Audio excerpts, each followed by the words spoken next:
Well, good morning, ladies and gentlemen. It's a great day for the Adelaide 36ers. This morning we announced the signing of Bryce Cotton, who needs no introduction, but is arguably one of the greatest players in our league's history, and certainly we believe the best current player in the league.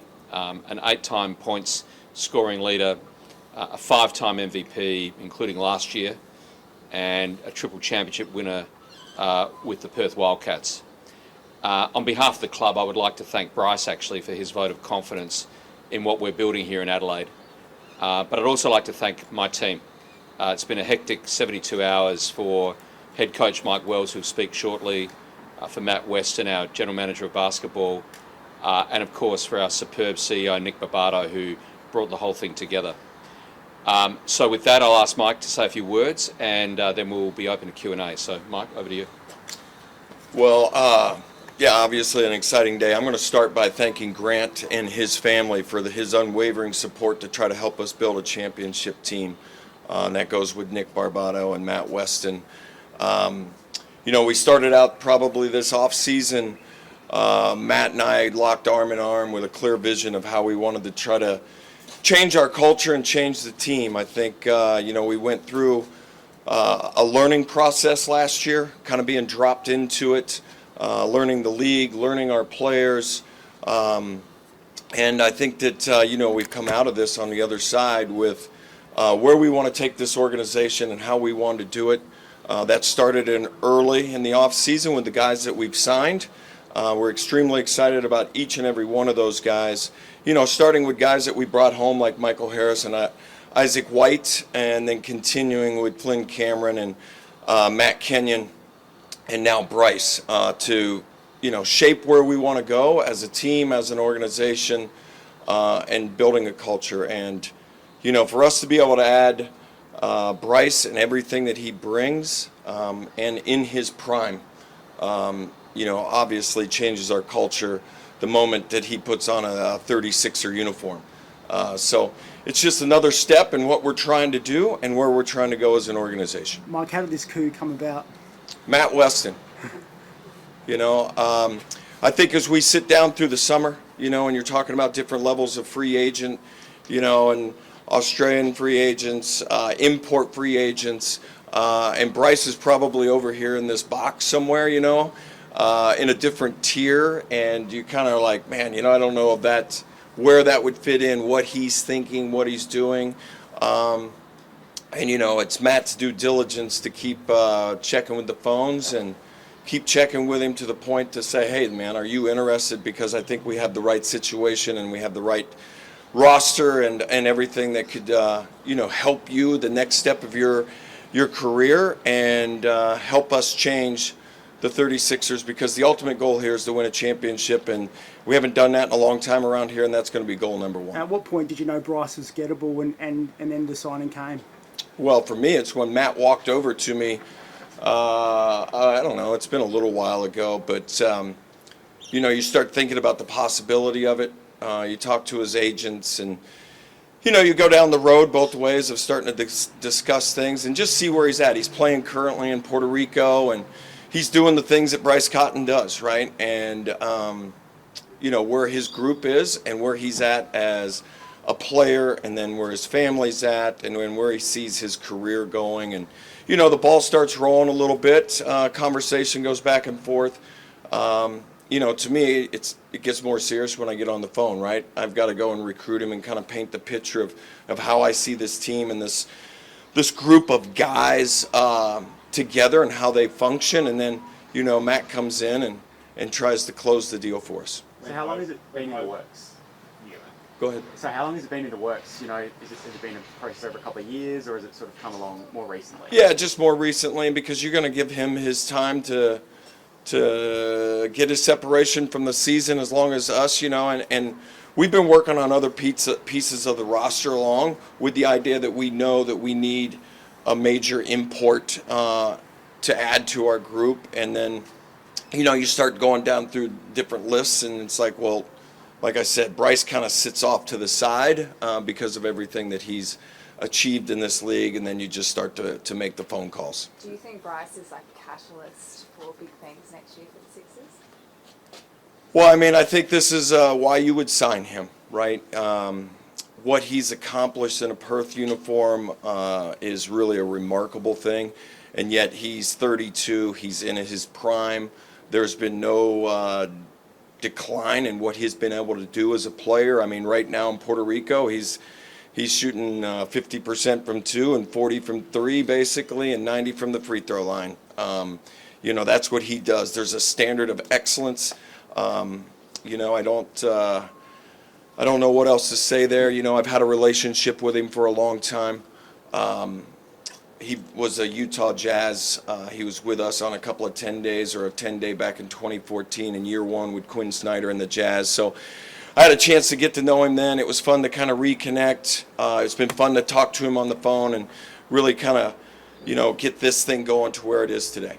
Like when dream becomes reality as a coach, just use your imagination light up. Like, what was your immediate response when you find out I'm going to have Bryce Cotton in my team? Well, probably what everybody else's is, right? I mean, you don't get an opportunity to add this sort of talent to your mix very often. You know, I can talk about reshaping the 36ers culture and how our, you know, the locker room and what we want to do on the court and all these things. But instantly when you put Bryce Cotton on your roster, you know, it changes everything. It just changes everything the moment that he walks in, because of who he is and what he's accomplished and how he goes about his business will be nothing but a positive for our organization. Mike, there's a few upset West Aussies this morning and last night when they heard the news. What do you say to them? Well, you know, I mean, obviously, you know, he's been an amazing player, you know, for Perth and in the NBL, right? I think the positive is, obviously, he's in a 36er uniform, but him being in the league for 3 more years is a huge thing, right? I mean, he's arguably one of the top, whatever, players in this league. I'll let the guys debate that. But you know that you get to see Bryce Cotton play in this league for 3 more years. What he's done out there is an amazing deal, and, you know, we're looking forward to the next chapter. Does this make you a championship favourite immediately? I don't know. That's for you guys to debate. I have to ask you about the just on the West Australian Backpage story where they've called Bryce the Lion King. What do you have to say about that? Obviously, he said he wasn't going to swap to another NBL team, but he has. What do you think of that Backpage story and headline? Yeah, I don't really know how to interpret that. I mean, you know, we're all on a different type of journey. Whatever has happened out there, I really have no knowledge. You know, what's gone on in Perth, really. I know what we're trying to do here in Adelaide and where we would really like this team to go, and to be able to add somebody of Bryce's caliber in as you know, one of our main guys is just a really unique opportunity, and we want to do everything we can to surround him with the right people, players, coaches, support staff, so we can all ultimately achieve our goals. Mike, were you surprised when you heard that he was gettable, though? Like, this has come as a complete shock. Matt Weston does amazing things. You know, there's he'll keep coming at me with different things, but that's kind of what our job has been, and we've been right here in this office for months, kind of throwing a bunch of names on the board, and we meet with Grant and Nick all the time to kind of be locked arm in arm so everybody's on the same page. And, you know, Matt's job is to kind of think outside the box at times and look at different names. And, you know, we're trying to put the best roster together no matter where those players are anywhere in the world. You know, Bryce would be one of those guys anywhere in the world. It happens to be that it comes with the added thing that he's had so much success in this league. You know, like some of your free agents, you're trying to gauge how they're going to handle the NBL, the physicality, the pace of play, the style of play. With Bryce, there's no doubt what he does and what he can do in this league. You talk about reshaping the culture.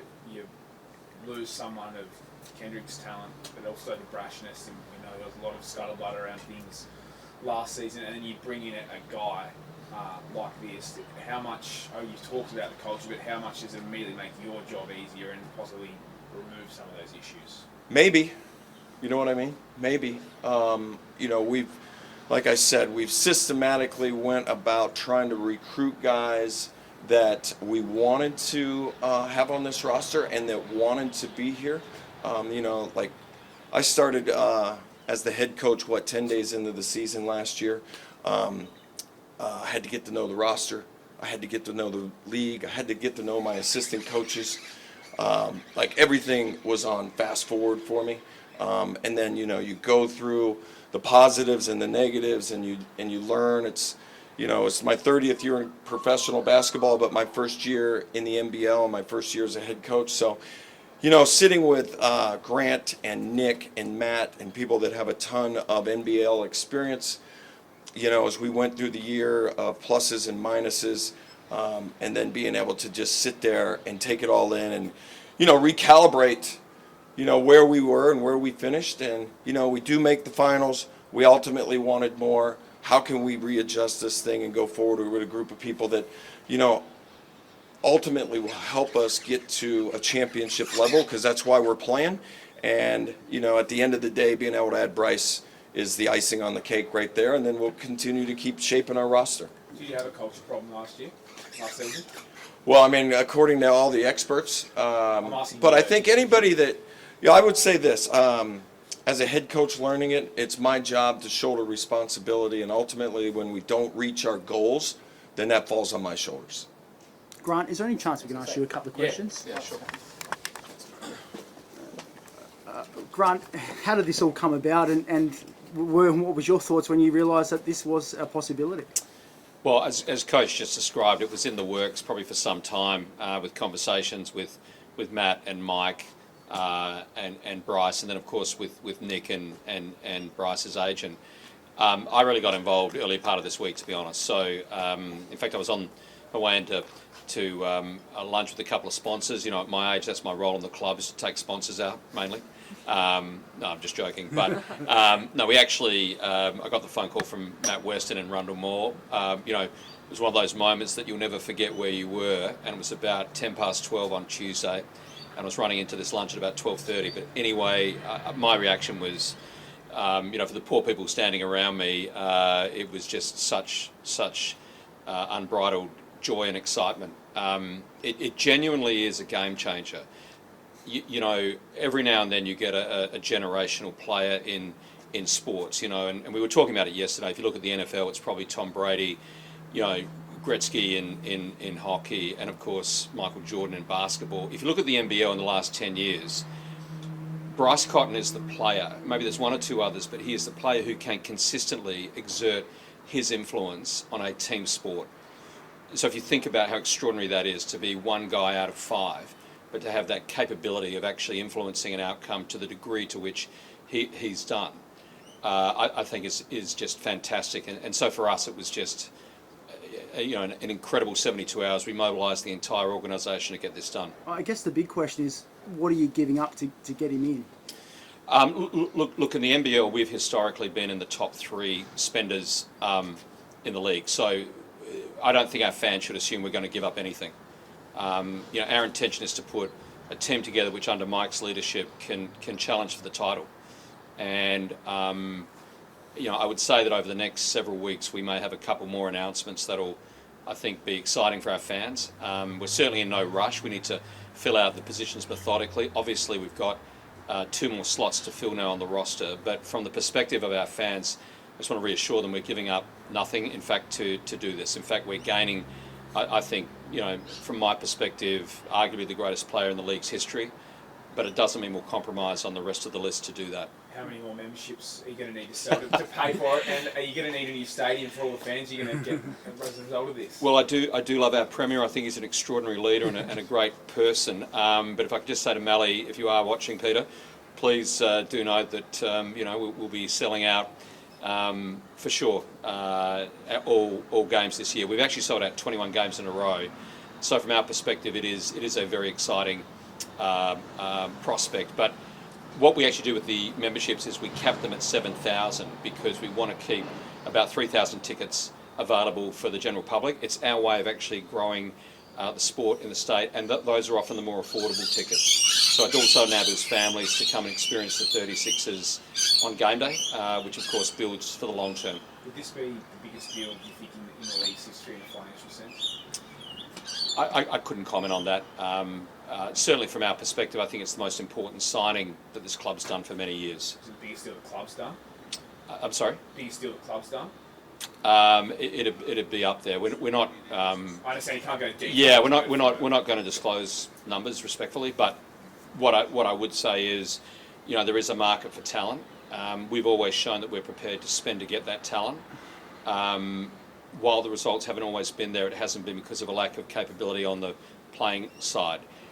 What has been lacking, for whatever reason people want to attribute, I think has been what Mike talked about at length, which is a winning culture, a team-first culture. That's what's going to be different, I think, in NBL 26 for the 36ers. Matt's spoken in quotes about how he worked day and night the last couple of days to get this done. How crucial was it that this didn't leak out, that you got it done kind of under the cover of darkness? Well, it was phenomenal because, we were always sort of renowned as the leaky 36ers, right? And I'm really delighted with the organisation that it didn't leak. There were multiple groups, by the way, within the 36ers who knew about this deal. Obviously, Lucas is our media person, but all levels of the organisation, when a deal like this comes together, there's literally 15 or 20 people involved, particularly towards the back end of getting the deal closed. And that's everything from, your legal advisors through to, your marketing team, etc. So there was a lot of people who knew about it, and it's to their absolute credit that it didn't leak. There was a little rumour floating around that you might have given up an ownership slice to get him across. Can you put that one to bed? You can absolutely put it to bed. As I always say to people who say I don't own 100% of the club, I'm going to bring my accountant now, and he can actually talk to you guys about, now we're still proudly 100% owners of this club. Our family has owned the licence now for 9 years. As a matter of fact, to tell you how long we've owned the licence, I was actually owner for 3 months before Bryce Cotton came in the middle of the 2016-2017 season. So, yeah, we've been around for a while. No, the ownership stake is something our family regard and cherish as really custodians of something, and I don't use this phrase lightly, quite beautiful. It's an asset to our state, the 36ers. It's a great honour and privilege to own that licence, and we certainly as a family take it very, very seriously. And what would you say to some West Australians this morning who, I like to ask Mike, are a little bit upset this morning that they don't have Bryce in their team and that he's gone to a rival club? I think Mike handled that question really well. Look, it's not our place to comment on that, but obviously as sports fans we understand their pain, but we also regard them as our closest rival historically.